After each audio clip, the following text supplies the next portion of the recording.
Hello, this is video training. Getting started.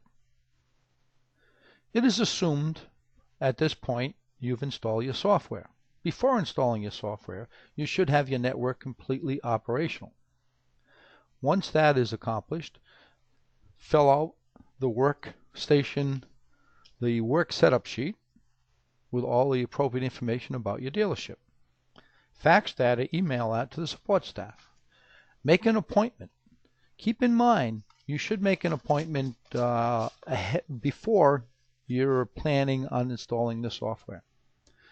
Typically, a typical installation may take about an hour, depending on how many users. The support staff will get into your system over the internet and assist you installing the software. Before trying to use the software, you should have installed the software with the support staff, filled out the setup sheet, also hooked up and tested all your printers and other devices such as barcoding, scanners, and so forth. Okay, now you're at the point where you need to learn how to use the system. With the software, there was a manual, Getting Started Guide. There's one for each module: inventory, receivables, payables, general ledger, service, unit sales. Those will get you started, and those are the first things you may want to look at. Secondly, there is also a manual called Implementation and Training Guide. Pay attention to page 10 and 11. Page 10 and 11 are how we have our classes set up for each module. For example, if you look at page 10, it's sales and inventory. Level 1 is adding inventory, generating inventory reports, selling inventory, returning inventory, sales analysis, and adding customers on the fly. Also, the videos are set up in the same fashion. They're set up by levels. The reason they have levels, what we recommend, and we've been installing and training customers for almost 30 years now, and we have learned what works right or what works best. What we find works best is to learn one level at a time. Concentrate on inventory. Just learn level 1. Watch the videos. You can schedule online interactive training if you wish. Once you complete one level, do not go on to the second level until you practice and utilize and feel comfortable doing that level. You know, there's an old saying, if you don't use it, you lose it. We have learned from experience that customers that just go in and try to listen or learn all the training and then go use the system take much longer to get the system implemented. The fastest way to get it implemented is do one module at a time. Typically, people start off implementing inventory, service, and customer tracking. Those three kind of go hand in hand. Those are the first 3 modules implemented. Usually they start off just learning inventory. There again, it's very important.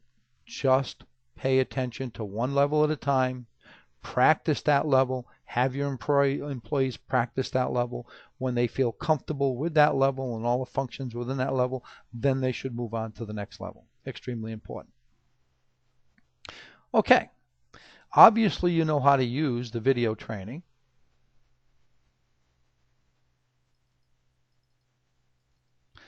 And this here is level 1.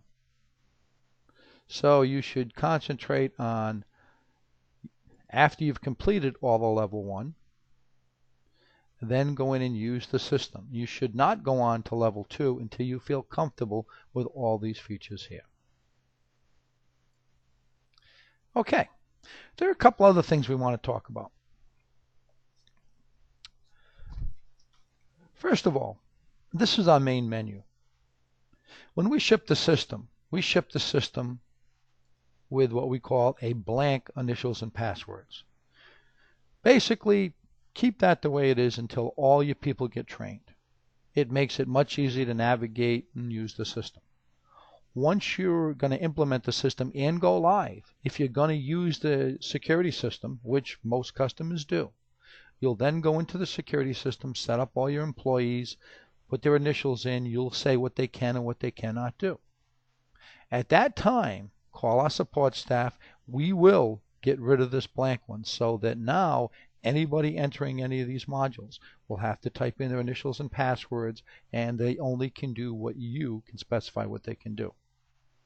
That's one thing you need to keep in mind. Another thing, personal menu. As you use the system and come with the system, you may find it necessary to say, you know what, I would rather just build the menu for each one of my employees. Or, for example, I'm a manager, I'm an owner.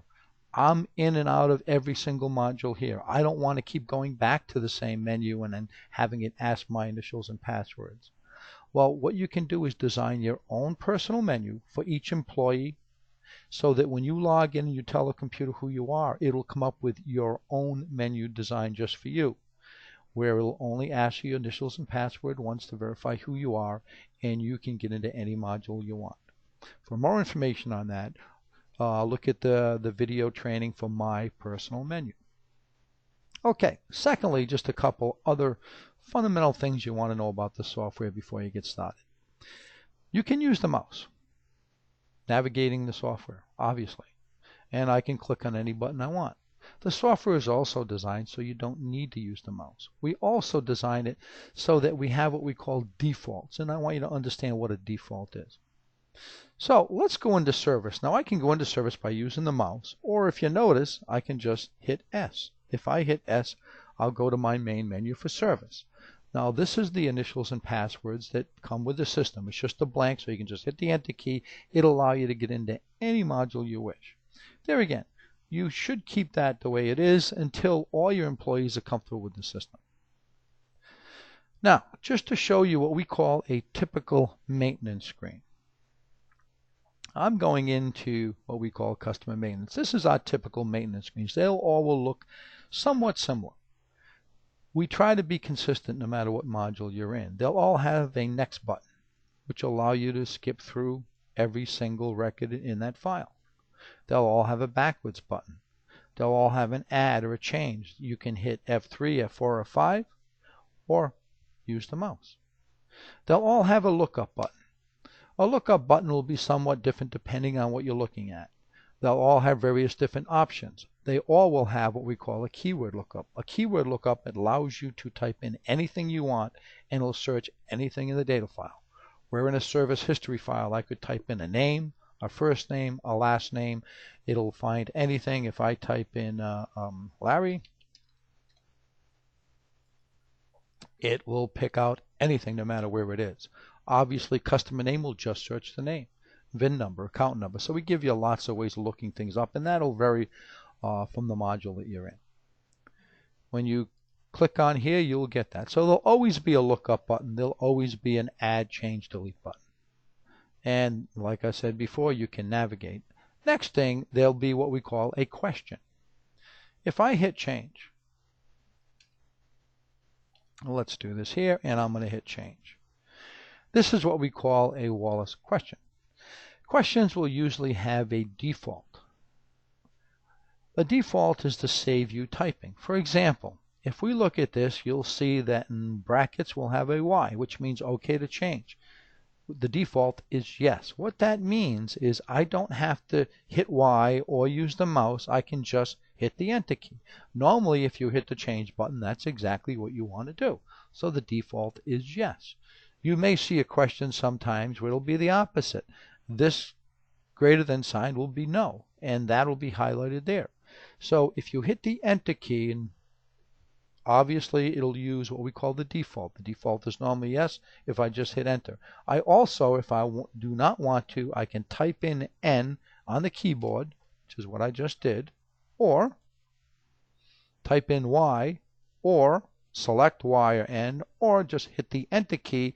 Yes is the default.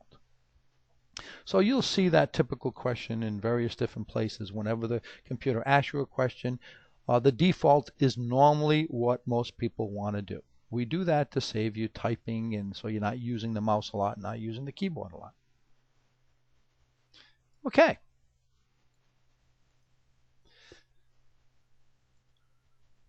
Okay, what you really should be doing then is watch the videos, pay attention to one level at a time, call support, There are many, many options in the system that changes the way it works. When you first get the software is sent out in a generic fashion. When I say a generic fashion, it has many options that change screens, that change the way things work.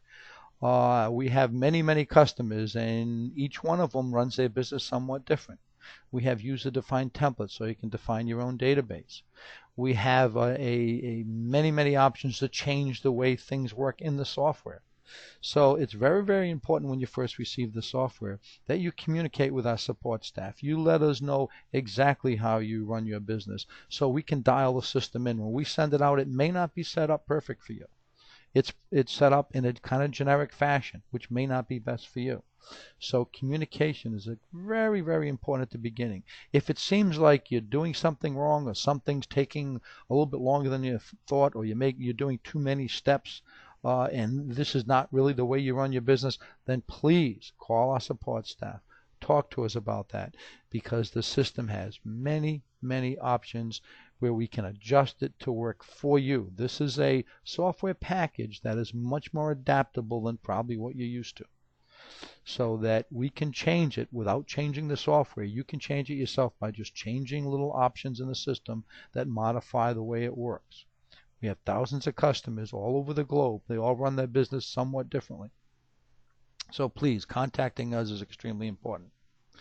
So there again, what we recommend you doing is look at your Getting Started guides. Take a look at that. Look at your training videos. Take a look at that. Call support anytime you have any problem at all. Anytime you get stuck someplace, call support. They're here to help you.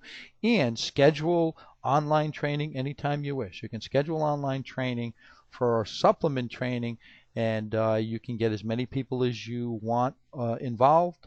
What's most important is that as you watch these videos, as you look at the manual, as you get online training, it is extremely important that you use the system. Don't do all the training, then sit down and use it. Do one level at a time. The levels are designed so that they teach you just enough where you can functionally use the system, get comfortable with it, and then go on to the next section. Okay. If you have any questions, please call support.